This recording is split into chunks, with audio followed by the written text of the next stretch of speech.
ګرو د ډیسپي صاحب یو پیغام ورکړی دی او دپاره زموږ د معاشري امید لرم چې دا پیغام ټول پښتانه واوري که نه نو انشاءالله چې په دې کې د هر پښتون 100% فایده ده. د ډیسپي صاحب دا ویډیو راسره وګورئ چې د څه پیغام ورکړی دی بیا به وروسته خبره کوو. یو د خلکو ته یو پیغام ورکوم، تاسو مهرباني وکئ، څو کیسونه زما د مخې نه تیر شو، زه چې تفتیش وکړم نو ما ته پته ولګي چې چېرې دا نقصان کم ځای نه دی او د دې علاج څه پکار دی. خاوند به باري او ښځې ته به سمارټ موبایل راولېږي چې زه په نیټ به خبرې کوو او په نیټ به زموږ خرچه نه کېږي. د خپل خرچې د غمه هغه ښځې ته موبایل راواستي او هغه موبایل نه بیا مسله جوړه شي.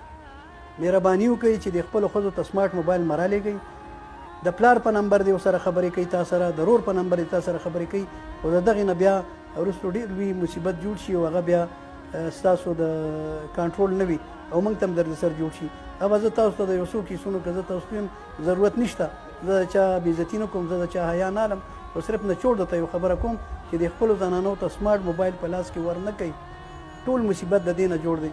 د پلار په نمبر د رور په نمبر دی ورسره خبرې کوي. دا د ټول چې زموږ څونه ورونه بار دي دې ته زه دا وایم چې دا غلطي تاسو کوئ چې تا باندې خو خرچه نه راځي، ټیک ده.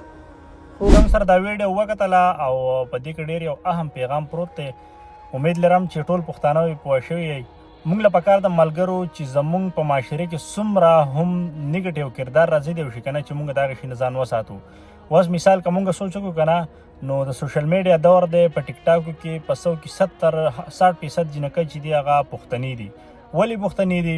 زیاتې پښتنې پکې داسې دي چې هغه طلاق شوي ښځې دي، خو زیاتې پکې داسې دي چې هغه ناواده شوي دي چې واده هم نه ده شوی او کودین هم نه ده شوی. د هغې وجه بیا دا د ملګرو موږ له پکار ده چې د کم شي د وجې نه زموږ په معاشره کې یو کنه چې موږ د هغې شي نه ځان وساتو. تاسو ته پته را چې اوس مثال موبایل چې دی که نه هغه چې موږ په کور کې هرې جینۍ له ورکو یا زنانه له ورکو نو د هغې بیا کردار په اخر کې ډېر غلط راځي. نو موږ ټول له پکار ده چې یاره مثال موږ هغه کار ونه کړو په خپله معاشره کې چې په کم کار باندې موږ ته بیا وروسته افسوس وروسته خفګان وي. نو امید لرم په دې ویډیو به پوه شوي یئ. د الله په امان.